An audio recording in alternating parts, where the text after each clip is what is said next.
এই নাও জাদুর ড্রাগন বাড়ি। এই বাড়িতে তোমরা তোমাদের প্রয়োজনীয় সব জিনিস পেয়ে যাবে।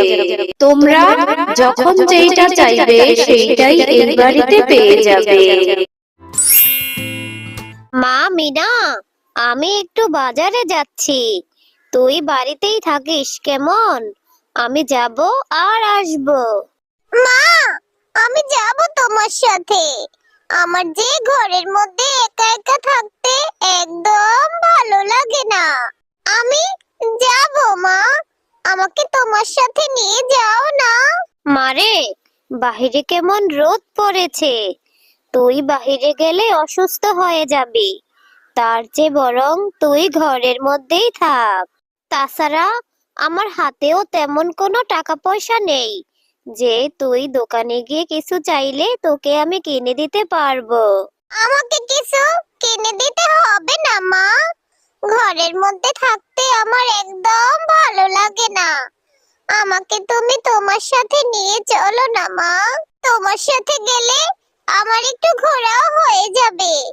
তুমি তো আমাকে কোথাও ঘুরতেও নিয়ে যাও না। আচ্ছা ঠিক আছে, চল। বাজারে গিয়ে আবার এটা সেটা কিনে দেওয়ার বাহানা ধরবি না যেন। তারপর শেফালি শিয়ালিনী মিনাকে নিয়ে বাজারে চলে যায়। শেফালি শিয়ালিনী যখন বাজার করায় ব্যস্ত ছিল, মিনা তখন পাশের দোকানে থাকা ড্রাগন ফলের দিকে তাকিয়েছিল।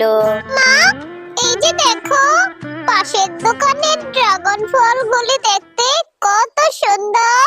ড্রাগন ফলগুলি খেতে নিশ্চয়ই অনেক মজা হবে। কি সুন্দর লাল লাল, তাই না মা? তুমি আমাকে ড্রাগন কিনে দাও না মা। মিনা, এজন্যই তো আমি তোকে বাজারে নিয়ে আসতে চাইনি। আমি জানি বাজারে এসে তুই কিছু না কিছু খাওয়ার বাহানা ধরবি। আমার কাছে যে টাকা ছিল সেই টাকা দিয়ে তো আমি বাজার করে ফেলেছি রে মা। এখন তোকে আমি ড্রাগন ফল কি করে কিনে দিব বল? আর এই ড্রাগন ফলগুলি তো দেখছি বাঘিনী ভাবির। বাঘিনী ভাবি টাকা ছাড়া আমাকে একটুও ড্রাগন ফল দিবে না রে মা। এমনিতেই বাঘিনী ভাবি আমার কাছ থেকে বাসা ভাড়া পাবে। আয় দেখি বাকিতে ড্রাগন ফল দেয় কিনা। যদি বাকিতে ড্রাগন ফল দেয় তাহলে কিনে দিব, আর নয়তো অন্য দিন, কেমন? বাঘিনী ভাবি, আপনার দোকানের ড্রাগন ফলগুলি দেখতে তো অনেক সুন্দর। আমাকে 3-4টা ড্রাগন ফল দিতে পারবেন? আমার মেয়ে আপনার দোকানের ড্রাগন ফল খাওয়ার বাহানা ধরেছে। আমার হাতেও কোনো টাকা নেই। যেই টাকা ছিল সেই টাকা দিয়ে তো আমি বাজার করে ফেলেছি। বাকিতে যদি আপনি আমাকে কিছু ড্রাগন ফল দিতেন, পরে এসে আমি আপনার টাকাটা দিয়ে যাব। এ কি কথা বললি শেফালি? বাকিতে ড্রাগন? আমি বাকিতে ড্রাগন ফল বিক্রি করি না। আর তুই গত 3 মাস যাবত আমার বাড়িতে ফ্রিতে থাকছিস, বাড়ি ভাড়াটাও তো তুই ঠিক মতো দিচ্ছিস না। আর এখন এসে বাকিতে ড্রাগন ফল চাচ্ছিস? তোর কি লজ্জা করে না রে? যা শেফালি, আগে তুই আমার বাড়ি ভাড়াটা নিয়ে আয়। বাঘিনী ভাবি, আপনি তো সবই জানেন। মিনার বাবা মারা যাবার পর কত কষ্ট করে মা মেয়ে সংসারটা চালাচ্ছি। আমাকে একটু সময় দিন না বাঘিনী ভাবি। আমি 3 মাসের বাড়ি ভাড়াটা একবারেই আপনাকে দিয়ে দিব। তোকে সময় দিব? একদমই না। সময় দিতে দিতে 3 মাসের বাড়ি ভাড়া জমে গেছে, আর এখন এসেছিস বাকিতে ড্রাগন ফল খেতে? তুই আজই আমার বাড়ি ছেড়ে চলে যাবি। আমি ভালো ভাড়াটিয়া দেখে আমার বাড়ি ভাড়া দিয়ে দিব। পর শেফালি শিয়ালিনী ও মিনা বাঘিনীর কথায় কষ্ট পেয়ে মনটা খারাপ করে বাড়ি থেকে চলে যায়। মা, আমি যে আর হাঁটতে পারছি না। আমার যে ভীষণ কষ্ট হচ্ছে। মা, আমার জন্য বাঘিনী কাকিমা তোমাকে কত কথা শোনালো। আমি আর কখনো ড্রাগন ফল খেতে চাইবো না। ড্রাগন ফল খেতে চেয়েছি বলে বাঘিনী কাকিমা তোমাকে বাড়ি থেকে বের করে দিয়েছে, কত বকাঝকা করেছে। তুই মন খারাপ করিস না মা মিনা। আমিও যে আর হাঁটতে পারছি না রে মা।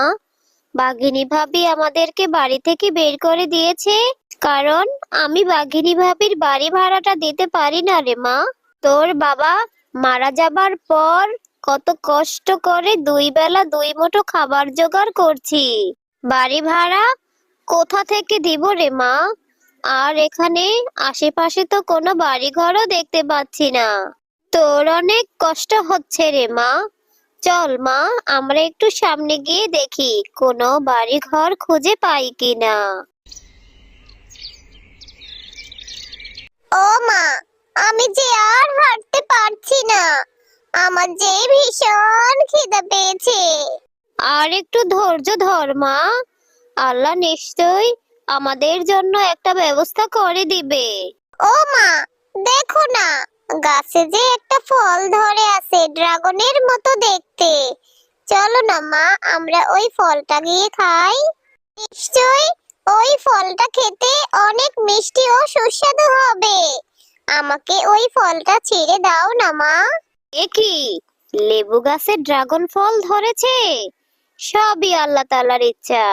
দেখ মা, লেবু গাছে ড্রাগন ফল ধরে আছে। তুই একটু দাঁড়া, আমি এক্ষুনি তোকে ফলটা পেড়ে দিচ্ছি। ও মা, লেবু গাছে ড্রাগন ফল! এই ড্রাগন ফলটি খেতে নিশ্চয়ই অনেক মজা হবে। ও মা, তুমি আর দেরি করো না, তাড়াতাড়ি গাছ থেকে আমাকে ড্রাগন ফলটি পেড়ে দাও না। এরপর শেফালি শিয়ালিনী ড্রাগন ফলটি ছুঁতেই ড্রাগন ফলের ভেতর থেকে একটি পরী বেরিয়ে আসে। এ কি পরী, তুমি ড্রাগন ফলের ভিতরে বন্দী হয়েছিলে কেন? আমি তোমাদেরকে সব কথা খুলে বলছি। একদিন আমি তোমাদের এই বনে ঘুরতে এসেছিলাম। পশুদের রাজ্য কত সুন্দর। আমি আজকে সারাদিন এই বনে ঘুরে ঘুরে সবকিছু দেখবো। আরে আরে, কি সুন্দর ড্রাগন ফলের গাছ! আমি বরং এই ড্রাগন ফল থেকে কিছু ড্রাগন ফল ছিঁড়ে আমার ক্ষুধা নিবারণ করি। আরে, ড্রাগন ফল দেখতে যতটা সুন্দর ছিল, তার চেয়েও বেশি খেতে সুস্বাদু ছিল। এরপর আমি ড্রাগন ফল খেয়ে ছাল ফেলতে এক তান্ত্রিক বাবার গায়ে পড়ে। কার এত বড় সাহস আমার মাথায় ঢিল ছুঁড়ে আমার ধ্যান ভঙ্গ করে দিল? এই পরী, তোর এত বড় সাহস! আমার ধ্যান ভঙ্গ করার জন্য তুই আমার গায়ে ঢিল ছুঁড়ে মেরেছিস? না না তান্ত্রিক বাবা, আমি ইচ্ছে করে তোমার গায়ে ঢিল ছুঁড়ে মারিনি। আমি তো পরিরাজ্য থেকে পশু রাজ্যে ঘুরতে এসেছি। আর আমি ড্রাগন ফল খাওয়ার সময় কিছু ড্রাগনের ছাল আপনার গায়ে পড়ে গিয়েছিল। আমি তো ইচ্ছে করে ফেলিনি তান্ত্রিক বাবা, দয়া করে আমাকে ছেড়ে দিন। আমি ইচ্ছে করে কিছু করিনি তান্ত্রিক বাবা। এরপর তান্ত্রিক বাবা আমার কোনো কথা বিশ্বাস করেনি। তিনি আমাকে লেবু গাছের ড্রাগন ফল বানিয়ে চলে যায়। আর যাওয়ার সময় বলে যায়, কেউ যদি এই ড্রাগন ফলটি ছোঁয় তাহলে আমি বন্দি দশা থেকে মুক্ত হব। আজ তোমার কারণে আমি মুক্ত হলাম। তোমাকে অনেক ধন্যবাদ শেফালি শিয়ালিনী। ও, এই ব্যাপার। পরী, এখন তুমি তোমার পরিরাজ্যে চলে যাও, না হলে ওই দুষ্ট তান্ত্রিক তোমাকে আবারও বন্দি করতে পারে। তুমি অনেক ভালো শেফালি শিয়ালিনী, কিন্তু তুমি আর তোমার মেয়ে এই গভীর বনে কি করছো? তারপর শেফালি শিয়ালিনী তার সাথে ঘটে যাওয়া সব ঘটনা পরীকে খুলে বলে। তোমাদের সাথে তো ভীষণ অন্যায় হয়েছে। আমি তোমাদের কথা শুনে ভীষণ কষ্ট পেয়েছি। তোমরা যেহেতু আমার জীবন বাঁচিয়েছ, তাই তোমাদেরকে আমি উপহার দিতে চাই। এই না, জাদুর ড্রাগন বাড়ি। এই বাড়িতে তোমরা তোমাদের প্রয়োজনীয় সব জিনিস পেয়ে যাবে। যখন যেটা চাইবে তখন সেটা তোমরা এই বাড়িতেই পেয়ে যাবে। তোমাদের আর কোনো কিছুর অভাব থাকবে না। তোমাকে অনেক ধন্যবাদ পরী, তোমার এই ঋণ আমি কখনোই ভুলবো না। তোমাদেরকেও অনেক ধন্যবাদ। তুমি যদি আমার জীবন না বাঁচাতে, তাহলে আমি এই বন্দি দশা থেকে কখনোই মুক্ত হতে পারতাম না। এখন আমি আসি, তোমরা ভালো থেকো। মা, দেখো আমাদের কি সুন্দর একটা বাড়ি হয়েছে, তাও আবার ড্রাগন বাড়ি। এই বাড়িতে নাকি আমরা সবকিছু পেয়ে যাব।